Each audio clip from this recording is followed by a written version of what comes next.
Hey, my Legion, how y'all doing today? I got a bunch of movie reviews. I saw some neat stuff on Netflix. They had a whole bunch of really good stuff on. Starting with last week, I was just looking through, and I was really shocked to see Mad Ron's Previews from Hell on Netflix because it's one of those made-on-video films from the 80s. I was really surprised because it's really obscure, made in Lansdowne, PA. And it stars Nick Palau, who I just became friends with on Facebook. And he had like ventriloquist dummy named Happy. And it's like the ventriloquist dummy is a zombie. And basically what it is they're hosting the show, and there's Mad Ron, the projectionist. And like they have all these zombies come in the Lansdowne Theater. Somewhat similar to Zombie-thon that Wizard Video did, but nowhere near as good. Zombie-thon was alright. It showed the zombies come in. And it was done kind of with just music and stuff. It was okay. And then it kind of revolved around their zombie movies. The only really good one they had was Lucio Fulci Zombie. And then the other clips, it was all right. I give that probably Zombie-thon a 6 out of 10. But Mad Ron's Previews from Hell, well, that is the zombies go in the theater and they watch a bunch of classic movie trailers and some TV commercials. And like the very first trailers for I Drink Your Blood, and it shows a very young Lynn Lowry on it. And I met Lynn Lowry not too long ago at the Erie Horror Fest about a month ago. And it was awesome. And it shows her very young, though. I think the movie was made in 1971, I believe. And it also features the classic, the infamous TV commercial for God, I Told You So. Because I remember they used to have, in the old days, they used to have the, like an ABC News brief at 9 o'clock. And then they had that and they go for a commercial break. They showed that during the commercial break. And they had like a scene of like Andy Kaufman playing a cop. And he shoots a bunch of people and then he lays down and he says, God told me to. And right there, and that was the only time they showed it on TV. They pulled that ad immediately and it was banned from TV. That was infamous. They show that commercial, which was really cool. They show a whole bunch of great stuff. TV commercials and trailers for classic horror films from the 60s and 70s, classic grindhouse films. I've seen most of them. I can't find Love Me Deadly, House that Screamed, or 2000, The Maniacs Are Loose. And also, I don't know if I can find the Diabolical Dostoevsky. I didn't look on YouTube. They might be on YouTube. I don't know. But I did find Blood and Lace, which I've been wanting to see on YouTube last night. And I watched it last night.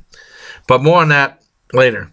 But Mad Ron's Previews from Hell is a very entertaining look back in time, the classic grindhouse cinema. If you get a chance, check it out on Netflix. It's awesome. I give it a full-on 10 out of 10. Now, I originally saw that in Fort Detrick, Maryland. And I've seen that several times since. I really enjoyed the film. And then seeing it again on Netflix was pretty cool. I was surprised they had it on there. Because back in the 80s, that was back... Well, I was in the Army. That was back on the days where you used to go to a video rental place a lot.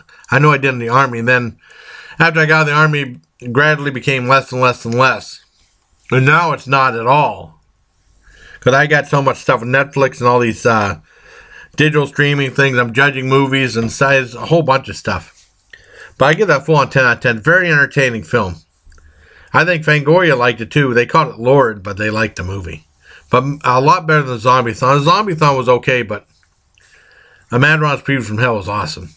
And then, like I said, I saw Blood and Lace last night. Vic Tayback's in it about like this corrupt orphanage and this killer that kills people with a hammer.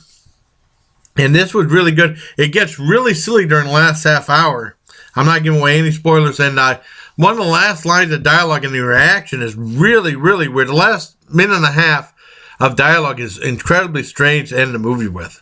But I really enjoyed this. Even though it gets silly, I give that a mild 7 out of 10. Finally glad I got to see Blood and Lace from back in 1971.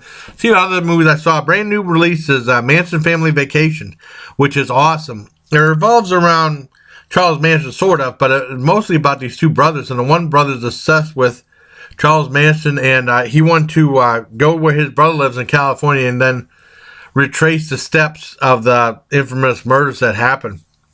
But I mean, it's much more than that. It's a great movie, and Tobin Bell's in it. Tobin Bell's awesome. Because I posted on Killer Memes and told everybody if they get a chance they should see it. It's really cool on Netflix.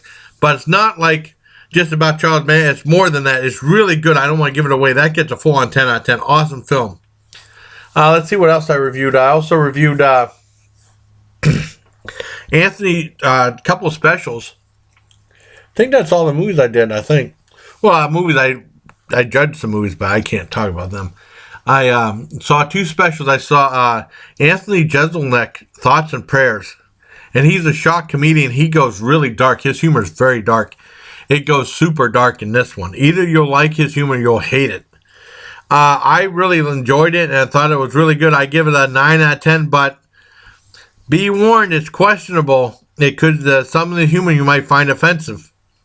Even for the people who are not politically correct. I'm not politically correct, but even for the people who are not politically correct, you might find offensive. But it's really good. And then when he was talking about, towards the end, he was saying that all this stuff is true, that he was talking about a bunch of true stories, and then he was talking about something called Shark Party that he had on his Comedy Central show. I ended up going back to YouTube and watching that. He got death threats from that. And people were saying, this one guy commented, how many people are here because of the show Thoughts and Prayers? And, yeah, that just came on Netflix. That's really good. And also, I saw something that Netflix did just by accident, Jiminy Glick special called Jiminy Glick Doesn't Do Red Carpet.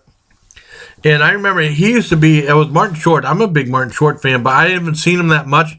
I really like the Jiminy Glick character where he plays this very crazy interviewing celebrities, but in a strange way. And strange and comedic way. And the show was on for a while on Comedy Central. They took it off. And then they made a movie about it. Jiminy Glick and La La Land or La La Wood or something like that. And I actually bought that from the Albion Pharmacy. It was like $5.95, I think. And I enjoyed the movie. It was R-rated, a little bit of swearing in it. And apparently on Netflix, in 2008, he did a thing where he was hosting he was interviewing people from the Independent Spirits Award. It's like 32 minutes long, especially for Netflix, exclusive to Netflix. And he had like his own little set built, and he'd invite some stars and stuff, and he interviewed stars and some regular people too. And it's really entertaining. I enjoyed it for what it was. I'd probably give that a mild 7.5 out of 10. That was really good for Jiminy Glick Doesn't Do the Red Carpet. So I hope you like this review. I think I covered all the bases, all the movies. I didn't write them down. And like I said, Human Centipede 3, which I saw earlier this week, which I did a review on, is awesome. Even though some people hated it. So, I guess that's it. And definitely check out Mad Ron's Previews from Hell, especially. I'm really surprised that YouTube put that on there. It's really cool. So, until next time, bye. Please take care, my Legion.